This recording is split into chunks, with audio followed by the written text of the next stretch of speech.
नमस्कार, जय हिंद दोस्तों आज हम देखने वाले हैं बीपीएससी शिक्षक भर्ती 4.0 का। देखिए, आपको बता दें कि जो आपका बीपीएससी शिक्षक भर्ती का एग्ज़ाम जो आपका होने वाला है उसमें देखेंगे तो आपका प्रीवियस ईयर जितना भी आपका एग्ज़ाम में प्रश्न पूछा गया है आज हम उसी को देखने वाले हैं। ये आपका प्राचीन इतिहास से हम शुरू करेंगे। जितना भी आपका प्रश्न पूछा गया है पूरा आज हम डिस्कस करेंगे और एक एक क्वेश्चन आपके एग्जाम के लिए उपयोगी है। तो पूरा प्रश्न को देखिएगा। आप यहाँ पे देखेंगे बगल में, तो जितना भी आपके प्रश्न पूछा गया है पूरा आपका यहाँ पे देखिए साथ में लिखा गया है। बीपीएससी हो या फिर जेईई हो या फिर शिक्षक भर्ती, सभी आपको यहाँ पर क्वेश्चन देखने को मिल जाएगा। ये सब प्रश्न आपके परीक्षा के लिए बहुत ज़्यादा ज़रूरी है, तो उम्मीद करेंगे कि आप इस प्रश्न को पूरा देखने का प्रयास कीजिएगा। ठीक है, चलिए वीडियो को शुरू करते हैं। पहला हमारा प्रश्न क्या है, उससे पहले आप सभी लोगों से रिक्वेस्ट करेंगे वीडियो को लाइक और शेयर कीजिएगा ताकि और भी लोग इस वीडियो के माध्यम से अपना रिवीजन कर पाएंगे। देखिए, पहला यानी हमारा प्रागैतिहासिक काल का देखेंगे। देखिए, पहला पॉइंट है कि प्राचीन पुरातात्विक स्थल कालीबंगन है, तो ये आपका है राजस्थान राज्य में स्थित है, राजस्थान राज्य में होगा। प्रथम है ना, प्रथम मानव जीवाश्म भारत में डैश प्राप्त हुआ था, तो नर्मदा घाटी में हो जाएगा, है ना, नर्मदा घाटी से। भारत की प्राचीनतम संस्कृति है तो पुरापाषाणिक संस्कृति होगा, पुरापाषाणिक संस्कृति। भारत में विश्वविख्यात शैल चित्रकला स्थल स्थित है, तो यह है आपका भीमबेटका में है। कहाँ पर? भीमबेटका में। प्रथम मनके के निर्माण का प्राप्त जो प्रमाण है प्राप्त होता है, तो ये आपका हो जाएगा पाटने से। क्या होगा दोस्तों? पाटने से। चिरांद पुरास्थल पर प्राचीनतम डैश अवशेष मिले हैं, तो नवपाषाणिक संस्कृति होगा। क्या होगा? नवपाषाणिक संस्कृति। जिस काल में कृषि कर्म का प्रादुर्भाव हुआ वह कहलाता है क्या? तो ये आपको हो जाएगा नवपाषाण काल होगा। क्या होगा आंसर? नवपाषाण काल। दमदमा पुरास्थल स्थित है कहाँ पर? तो यह आपका उत्तर प्रदेश में है। कहाँ पर? उत्तर प्रदेश में। भारत में पशुपालन एवं कृषि के प्राचीनतम साक्ष्य प्राप्त हुए हैं, तो ये आपके प्राप्त हुए हैं मेहरगढ़ से। दोस्तों, मेहरगढ़ होगा। अगला है कि कैल्कोलिथिक युग कहा जाता है किसको? तो इसको हम जो है ताम्रपाषाण युग कहते हैं। क्या कहते हैं? ताम्रपाषाण युग को कहते हैं। अब हम आएंगे सिंधु सभ्यता देखेंगे। जैसे इस समय जो है मोहनजोदड़ो आपका है, तो यह है पाकिस्तान में स्थित है। हड़प्पा का उत्खनन किया गया था, तो 1921 में किया गया था। प्राक सिंधु काल के डैश पुरास्थल से हल द्वारा जुताई के प्रमाण प्राप्त हुए हैं, तो ये है प्राप्त हुए हैं कालीबंगा से। हड़प्पई संस्कृति यानी सिंधु संस्कृति के उपकरण जो है निर्मित थे, तो ताम्र यानी कांसा भी हो जाएगा, तांबा या फिर कांसा से। अगला है कि आईआईटी खड़गपुर के अध्ययन दल की रिपोर्ट के अनुसार लगातार डैश वर्षों तक न के बराबर वर्षा होना सिंधु घाटी सभ्यता के पतन का कारण रहा था, तो ये आपको 900 वर्ष हो जाएगा, 900 वर्ष। सिंधु घाटी सभ्यता की सबसे महत्वपूर्ण विशेषता क्या है? तो ये आपको नगर नियोजन हो जाएगा दोस्तों, नगर नियोजन। सिंधु घाटी सभ्यता की प्रकृति थी कैसी? तो ये आपको हो जाएगा नगरीय प्रकृति थी, नगरीय। अगला है कि वह हड़प्पा कालीन स्थल जहाँ से हल्का टेराकोटा प्राप्त हुआ है, तो ये आपका बनावली से प्राप्त हुआ है। कहाँ से? बनावली से प्राप्त हुआ है। हड़प्पा और मोहनजोदड़ो के उत्खनन के संबंधित कौन कौन थे? जैसे आपके आर.डी. बनर्जी हो जाएंगे, दयाराम साहनी और के.एन. दीक्षित तथा एम.एस. वत्स जो है इसमें शामिल थे। हड़प्पा बंदरगाह है, तो ये आपको लोथल हो जाएगा। आप देख सकते हैं कितना सारा प्रश्न में ये सब आपका एग्जाम में प्रश्न पूछा गया है। सिंधु सभ्यता से संबंधित पुरातात्विक स्थल लोथल डैश नदी के तट पर स्थित है, तो ये आपका स्थित है भोगवा नदी के तट पर, भोगवा नदी हो जाएगा। हड़प्पा में एक उन्नत जल प्रबंधन प्रणाली का पता चलता है, तो ये आपको धौलावीरा से, धौलावीरा में। हड़प्पा में मिट्टी के बर्तनों का सामान्यतः उपयोग हुआ था, तो लाल रंग का उपयोग था, है ना। कलर पूछ रहा है कौन सा रंग, तो ये आपको लाल रंग का। सिंधु सभ्यता डैश युग के अंतर्गत आती है, यानी किस युग के अंतर्गत आती है? तो आदि ऐतिहासिक काल हो जाएगा दोस्तों, आदि ऐतिहासिक काल। अगला है कि ये हड़प्पनों का व्यवहारिक है ना व्यापारिक संबंध था किससे? तो मेसोपोटामिया के साथ था, मेसोपोटामिया के साथ। सिंधु घाटी के लोग तो शाकाहारी और मांसाहारी दोनों थे। चनहुदड़ो हड़प्पा संस्कृति से संबंधित एक स्थल है जो स्थित है, तो ये आपका है सिंध में है। अब यहाँ पे देखेंगे हम वैदिक सभ्यता देखेंगे। देखिए, वेदों में प्राचीनतम की बात करते हैं तो ये आपका ऋग्वेद हो जाएगा। पुरुषार्थ की बात करते हैं तो ये आपका 4 हो जाएगा। गायत्री मंत्र डैश पुस्तक में मिलता है, तो ये मिलता है ऋग्वेद पुस्तक में।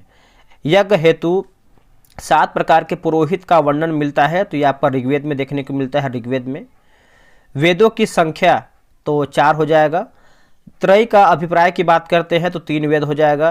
प्रसिद्ध 10 राजाओं का युद्ध लड़ा गया था, तो पुरुषनी नदी के तट पर ये आपका है। तो ऋग्वेद संहिता का नव मंडल पूर्णतः समर्पित है। तो सोम और इस पेय पर नामांकित देवता को ये आपका समर्पित है। बोगजकोय का महत्व इसलिए है कि वहाँ जो अभिलेख प्राप्त हुए हैं उनमें वैदिक देवी एवं देवताओं का वर्णन मिलता है। अछूत की अवधारणा स्पष्ट रूप से उद्धृत हुई है। तो धर्मशास्त्रों के समय में यह आपका उद्धृत हुआ है। एक वेद जो धार्मिक अनुष्ठान से संबंधित है, तो यह आपका हो जाएगा यजुर्वेद जो है, सही होगा यजुर्वेद। वैदिक देवता नहीं था, तो यह आपका कार्तिकेय जो है, सही होगा कार्तिकेय। महापुराणों की संख्या मानी जाती है तो 18 हो जाएगा। अब यहाँ पे देखेंगे बौद्ध, जैन, भागवत एवं शैव धर्म में देखेंगे। देखिए जैन धर्म के 23वें तीर्थंकर की बात करते हैं तो ये हो जाएंगे पार्श्वनाथ, जो कि 24 हमारे जो है तीर्थंकर हुए हैं। त्रिपिटक का संबंध की बात करते हैं तो ये आपको हो जाएगा बौद्ध धर्म से संबंधित त्रिपिटक।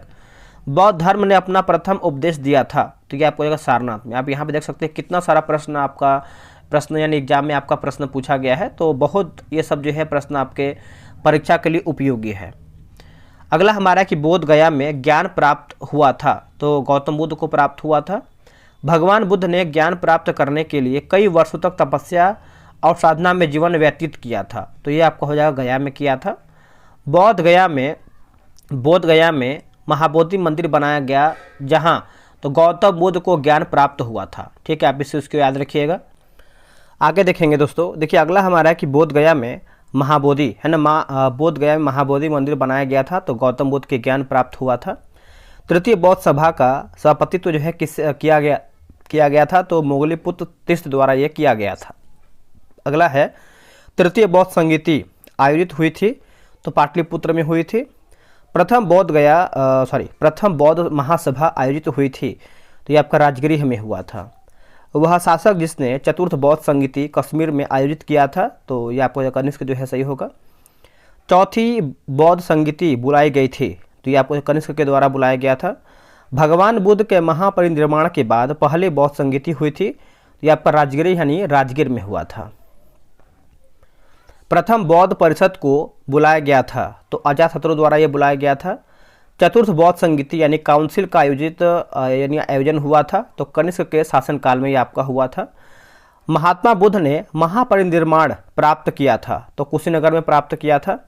डैश भारतीय दर्शन ने परमाणु सिद्धांत का प्रतिपादन किया, तो वैशेषिक के द्वारा ये किया गया था।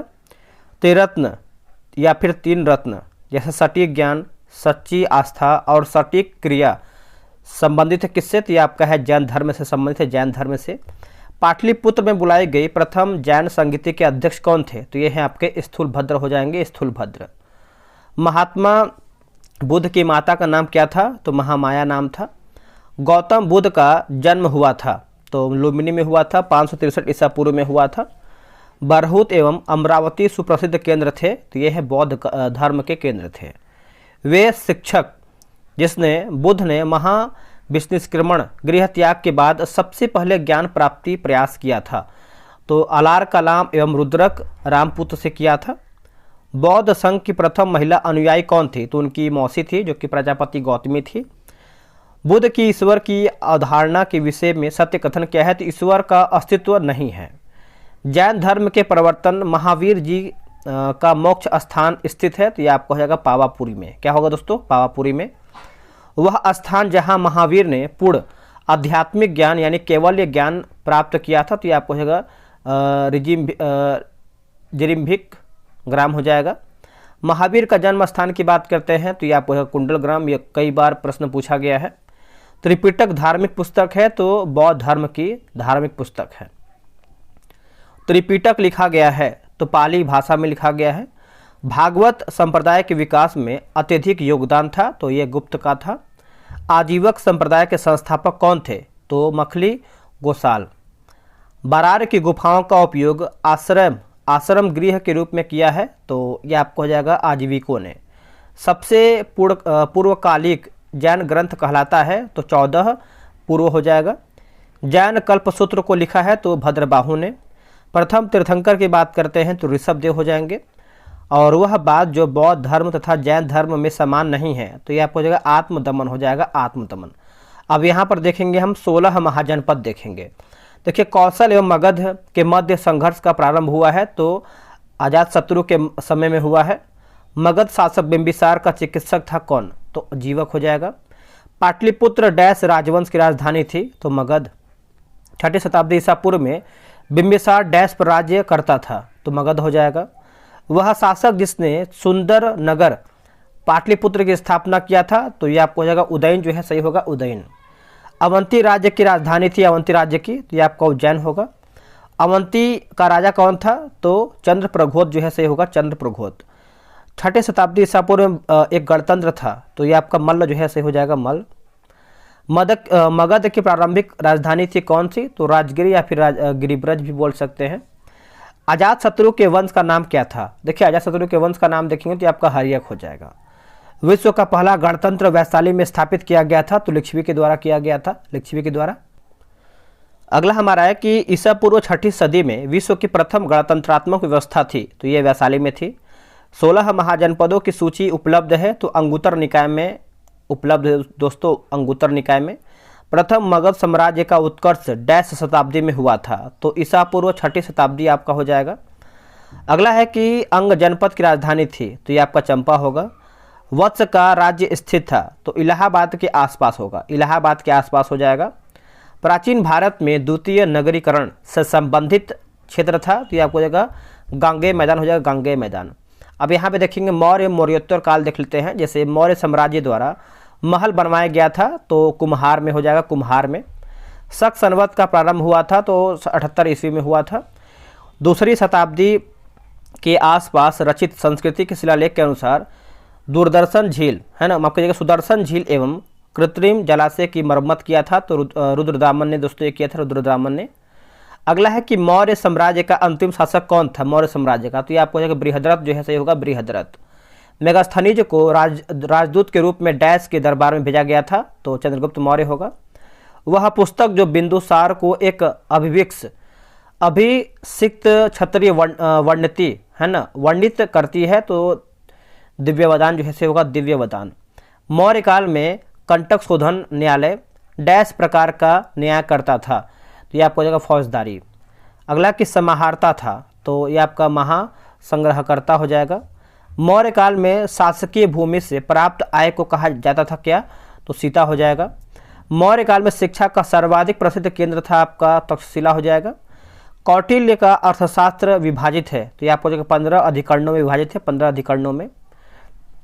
अगला है कि वह शिलालेख जिसमें अशोक ने त्रिरत्न में अपना विश्वास प्रकट किया है, तो ये आपका भाबरू होगा। वह स्तंभ जिसमें अशोक ने स्वयं को मगध का सम्राट बनाया है या फिर बताया है, तो भाबरू स्तंभ होगा। अशोक के शिलालेख में प्रयुक्त भाषा की बात करते हैं, तो प्रकृत होगा। अशोक के ब्राह्मी शिलालेख को सर्वप्रथम पढ़ा था किसने, तो प्रिंसेप हो जाएगा। अपने शिलालेखों में अशोक सामान्यतः डैश नाम से जाने जाते थे, तो प्रियदर्शी होगा। अशोक का वह अभिलेख जिसमें अकाल यानी दुर्भिक्ष का उल्लेख है, तो ये आपको हो जाएगा सोहगौरा होगा। क्या होगा, सोहगौरा।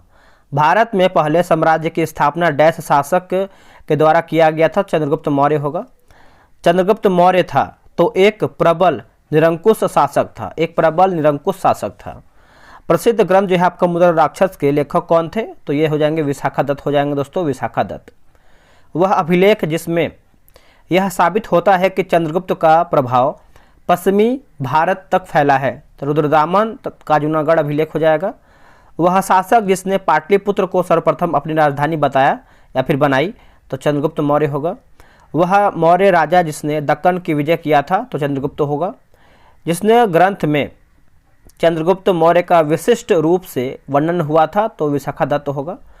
कौटिल्य अथवा चाणक्य डैश साम्राज्य का प्रधानमंत्री था, तो चंद्रगुप्त मौर्य होगा। अर्थशास्त्र नामक पुस्तक का लेखक कौन था, तो ये आपका कौटिल्य होगा। कौटिल्य के अर्थशास्त्र में डैश के पहलू पर प्रकाश डाला गया था, तो राजनीतिक नीतियों होगा। नंद वंश के पश्चात मगध पर शासन किया है, तो मौर्य वंश या फिर मौर्य राजवंश ने किया है। सेंट्रोकोट्स से चंद्रगुप्त मौर्य का पहचान किया है, तो विलियम जोन्स ने किया है, विलियम जोन्स ने। कौटिल्य की पुस्तक अर्थशास्त्र आधारित है किस पर, देखिए शासन कला के सिद्धांत और अभ्यास विषय पर यह आपका आधारित है। चंद्रगुप्त मौर्य ने सेल्यूकस को बख्शीश के रूप में क्या दिया था, तो 500 युद्धक हाथी हो जाएगा, 500 युद्धक हाथी। मेगास्थनीज दूत था कहाँ का, तो सेल्यूकस का था। वह स्रोत जिसमें पाटलिपुत्र के प्रशासन का वर्णन उपलब्ध है तो आपका इंडिका होगा, इंडिका। मौर्य साम्राज्य का 7 वर्गों में विभाजन का विशेष रूप से उल्लेख किया गया है तो मेगास्थनीज की पुस्तक इंडिका में होगा, है ना, मेगास्थनीज की पुस्तक इंडिका में। अगला आपका है इंडिका। इंडिका का लेखक था कौन, तो मेगास्थनीज हो जाएगा। सम्राट अशोक चंद्रगुप्त का था तो पौत्र हो जाएगा। मौर्य शासक अशोक की रानी कौन थी, तो कारुवाकी होगा, क्या होगा, कारुवाकी। बौद्ध एक वैश्विक धर्म बना है तो अशोक के प्रयास से आपका वैश्विक धर्म बना है। वह क्षेत्र जो अशोक के साम्राज्य में सम्मिलित नहीं था, तो श्रीलंका दोस्तों आपका सम्मिलित नहीं था। अशोक के शासनकाल में बौद्ध सभा डैश नगर में आयोजित किया गया था तो पाटलिपुत्र हो जाएगा। अशोक ने डैश राज्य पर आक्रमण किया था, तो कलिंग पर आक्रमण किया था अशोक ने। अंतिम मौर्य सम्राट कौन था, तो बृहद्रथ। ये कई बार प्रश्न ये पूछा गया है, बृहद्रथ हो जाएगा। अर्थशास्त्र के अनुसार सीता भूमि का अभिप्राय है तो जनजातियों द्वारा जोती जाने वाली भूमि हो जाएगा। मौर्य वंश के पश्चात डैश वंश का राज्य स्थापित हुआ है तो शुंग वंश होगा। अगला है गौतमी पुत्र सातकर्णी का संबंध किससे था, तो सातवाहन राजवंश था। किससे, सातवाहन राजवंश से था। शुंग वंश के बाद डैश वंश ने भारत पर राज किया तो कर्ण हो जाएगा। राजा खारवेल का नाम जुड़ा हुआ है किससे, तो ये आपका हाथी गुफा लेख के साथ ये आपका जुड़ा हुआ है राजा खारवेल का। कलिंग नरेश खारवेल की हाथी गुफा प्रशस्ति अंकित है तो ये आपको हो जाएगा प्राकृतिक भाषा में हो जाएगा। शक संवत आरंभ हुआ है तो 78 ईस्वी में हो जाएगा। देखिए संघ संवत की स्थापना का श्रेय दिया जाता है किसको, तो कुषाणों को दिया जाता है। वह राजा जिसके युद्ध में गौतम बुद्ध को एक देवता का स्थान प्राप्त हुआ है तो ये आपका कनिष्क हो जाएगा दोस्तों, कनिष्क। सर्वप्रथम व्यापक पैमाने पर स्वर्ण मुद्रा का प्रचलन किया है तो विम कटफिसेस ने किया है दोस्तों, विम कटफिसेस ने। अगला है कि कला की गांधार शैली फली फूली तो कुषाणों के समय में फला फूला। कनिष्क के शासन काल में बौद्ध सभा डैश नगर में आयोजित किया गया था तो कश्मीर हो जाएगा। सांची का विशाल स्तूप निर्धारित करता है तो मौर्यों के समय में या फिर मौर्यों के समय को निर्धारित करता है। वह पुरातात्विक स्थल जो मौर्य राजप्रसाद से संबंध है तो कुम्हार हो जाएगा, कुम्हरार। मौर्य साम्राज्य से संबंधित एक तांबे की प्लेट है तो ताम्रपत्र होगा। बराबर की गुफाओं को अशोक ने डैश संप्रदाय का दान में दिया था तो आजीवक हो जाएगा। पाटलिपुत्र में स्थित चंद्रगुप्त महल मुख्यतः बना था तो लकड़ी का हो जाएगा। भूमि अनुदान डैश को दिए गए थे जो शाही दरबार से जुड़े हुए थे तो ये आपका ब्राह्मण हो जाएगा दोस्तों, ब्राह्मण। भारत में सोने के सिक्के जारी किए गए थे तो भारतीय यूनानियों शासकों द्वारा। उस स्रोत का नाम बताइए जो प्राचीन भारत के व्यापारिक मार्ग पर मौन है तो मिलिंद पन्हु हो जाएगा। शक वंश की कार्दमक शाखा का संस्थापक कौन था, तो ये आपको चस्टन हो जाएगा दोस्तों। अगला है हमारा संगम काल, देखेंगे संगम काल, है ना, संगम काल भी देखेंगे। देखिए संगम युग में उरैयूर विख्यात था तो कपास के व्यापार का महत्वपूर्ण केंद्र के लिए आपका विख्यात था। संगम काल में तमिल में महाभारत लिखी तो विल्ली पुतुन ने लिखा था।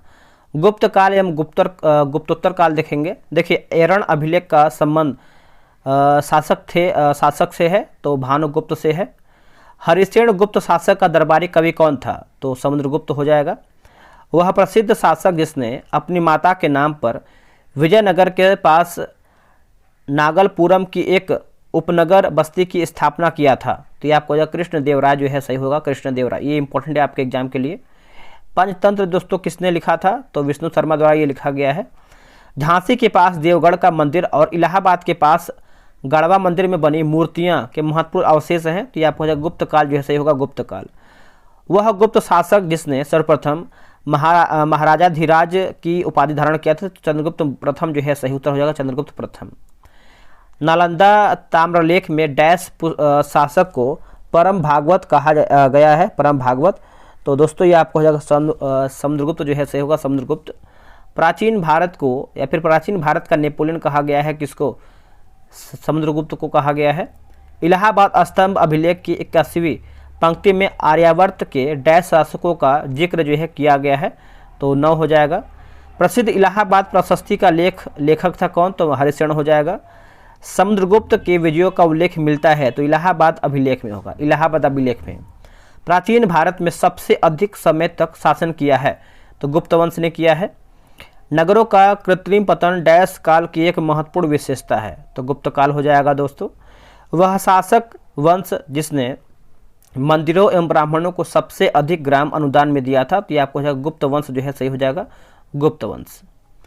अगला है गुप्त युग में भूमि राजस्व की दर थी? तो उपज का छठा भाग हो जाएगा, यानी 1/6 हो जाएगा।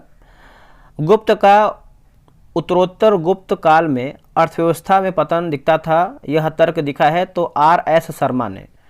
गुप्त स्वर्ण मुद्राएं उनके अभिलेखों में डैश नाम से अंकित है? तो देवगढ़ का दशावतार मंदिर हो जाएगा। अगला है कि वह बंदरगाह जो गुप्त काल में उत्तर भारतीय व्यापार के लिए उपयोग किया जाता था, तो यह आपको हो जाएगा ताम्रलिपि जो है सही होगा, ताम्रलिपि। अगला कि पहली बार यह व्याख्या था कि पृथ्वी के अपनी धुरी पर घूमने के कारण जो है प्रतिदिन सूर्योदय एवं सूर्यास्त होता है, तो यह आपका आर्यभट्ट हो जाएगा। वह भूमि जिसको अपरहत कहा जाता था, किसको? तो बिना जोती हुई जंगली भूमि होगा। प्रसिद्ध चीनी यात्री फाहियान ने भारत की यात्रा किया है, तो चंद्रगुप्त द्वितीय के शासनकाल में आपका हो जाएगा दोस्तों।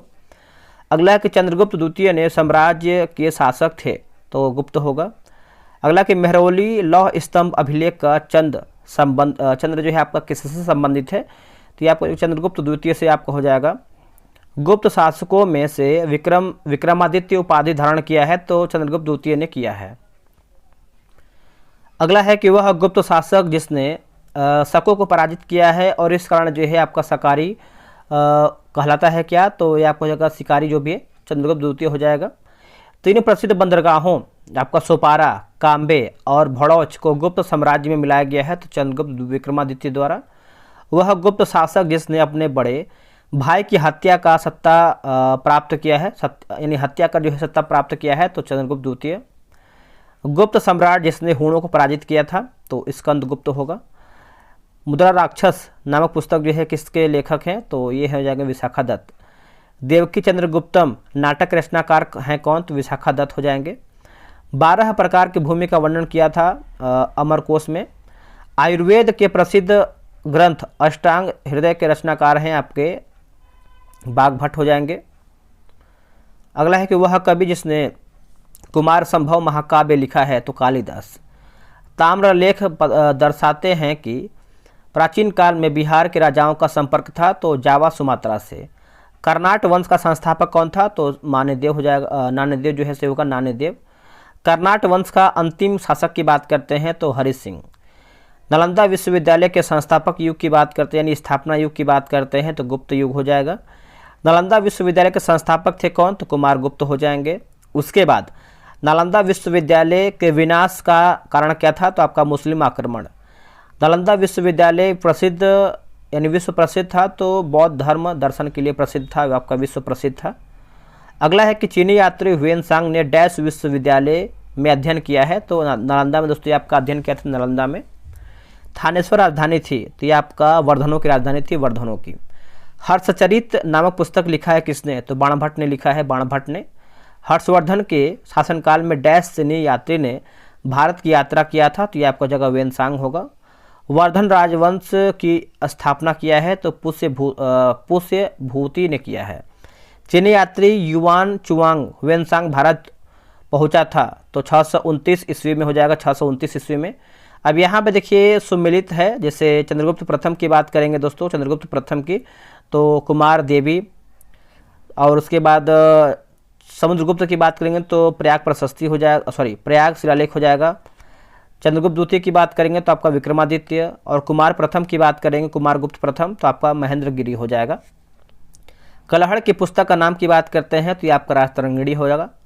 गुप्त काल में यानी पूर्व गुप्त काल में शीशे के सिक्के की एक बड़ी संख्या जारी किया गया था, तो सातवाहनों द्वारा। अगला है कि किरातुर्जनीय पुस्तक लिखा था किसने? तो भारवी ने दोस्तों, ये लिखा था भारवी ने। अगला है आपका 800 ईस्वी से लेकर के 1200 ईस्वी तक की राजनीतिक सामाजिक स्थिति देखेंगे। विक्रमशिला विश्वविद्यालय स्थापित किया गया था, धर्मपाल द्वारा किया गया था। तंजौर स्थित राजराजेश्वर मंदिर का निर्माण करवाया था, तो राज प्रथम 985 से 1014 ईस्वी में हो जाएगा। खजुराहो के विश्व प्रसिद्ध मंदिरों का निर्माण करवाया था किसने? चंदेलों ने करवाया था, चंदेलों ने। गुर्जर प्रतिहार वंश का प्रसिद्ध शासक की बात करते हैं तो वत्सराज हो जाएगा। संध्याकार नंदी के प्रसिद्ध ग्रंथ रामचरित की विषय वस्तु का संबंध है तो आपका पाल वंशी राम पाल से हो जाएगा दोस्तों। अगला कि ओदंतपुरी शिक्षा केंद्र अवस्थित था तो बिहार राज्य में। विक्रमशिला शिक्षा केंद्र के संस्थापक का नाम की बात करते हैं धर्मपाल होगा। चोल वंश का संस्थापक की बात करते हैं तो विद्यालय हो जाएगा। दक्षिण भारत के मंदिरों के आकर्षण द्वार कहलाते हैं तो गोपुरम होगा। 12वीं सदी में राष्ट्रकूट वंश के 5 शिलालेख मिले हैं तो कर्नाटक राज्य में हो जाएगा दोस्तों, कर्नाटक राज्य में। दक्षिण भारत के साहूकारों का नाम था तो चेद्दी हो जाएगा। परमार वंश को स्थापित किया है तो उपेंद्र ने। मलाया, सुमात्रा तथा जावा की विजय का श्रेय जाता है तो राजेंद्र चोल प्रथम को। सिंधु पर सफल आक्रमण करने वाला जो प्रथम अरब कौन था तो मोहम्मद बिन कासिम था दोस्तों, मोहम्मद बिन कासिम था। पृथ्वीराज रासो के लेखक कौन है तो चंद्रबरदाई। अगला कि स्वर्ण भूमि का वह राजा जिसने नालंदा में एक बौद्ध विहार की स्थापना की तथा उसके रखरखाव हेतु अपने दूत द्वारा देवपाल से 5 गांव में दान देने की प्रार्थना किया तो क्या आपको हो जाएगा बाल पुत्र देव हो जाएगा। कलहड़ की पुस्तक का नाम की बात करते हैं तो राजतरंगिणी। महमूद गजनवी ने अपना अंतिम सैन्य अभियान भारत पर किया तो 1027 में।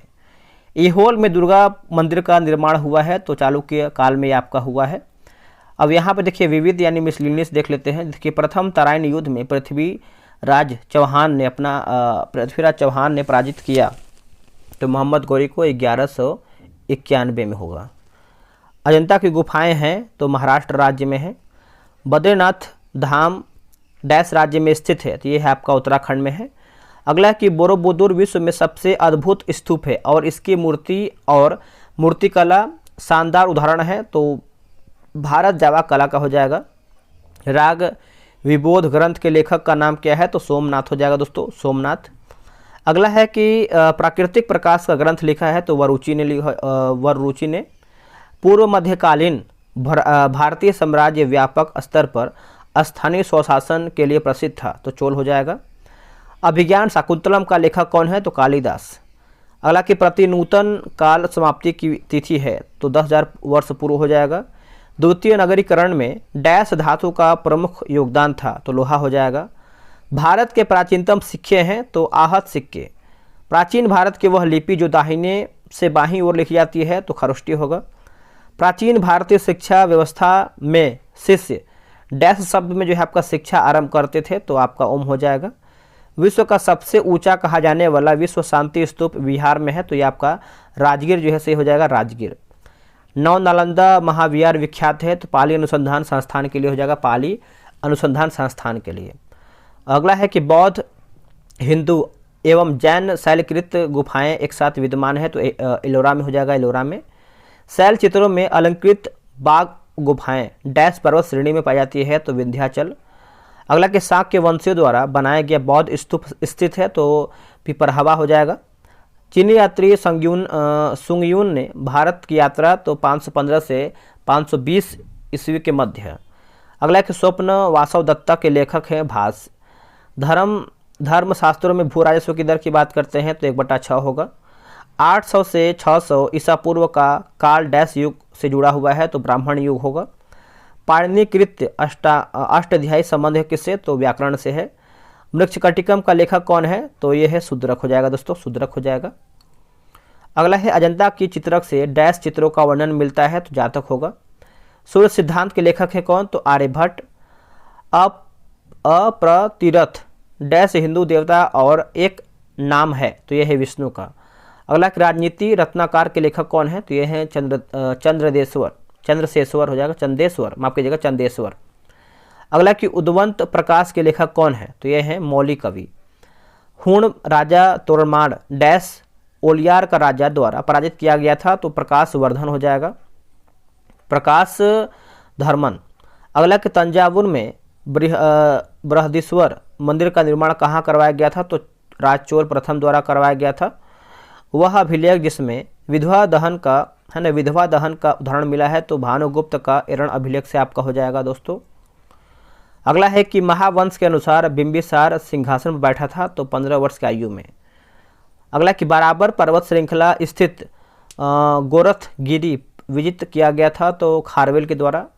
मोरक्को की यात्री इब्न बतूता का वृत्तांत डैश रूप में जाना जाता है तो रेहला आपका होगा दोस्तों, रेहला। अब देखेंगे तो अगला हमारा जो पॉइंट है मध्यकालीन इतिहास है, इसको हम सेकेंड वीडियो में देखेंगे। वीडियो कैसा लगा है कमेंट कीजिएगा, और मेरे अनुसार ये सब जितना भी आपके प्रश्न पूछा गया आपको याद करना चाहिए, क्योंकि ये प्रश्न जो है आपके एग्जाम में रिपीटेड है, बिहार शिक्षक भर्ती के लिए बहुत अधिक जरूरी है। तो चलिए दोस्तों मिलते हैं एक नए वीडियो में। आप इसको जो है लाइक और हो सके तो किसी एक के पास शेयर कीजिएगा ताकि वो लोग जो है अपना रिवीजन कर पाएँ। मिलते हैं एक नई वीडियो में, आज के लिए इतना ही। जय हिंद।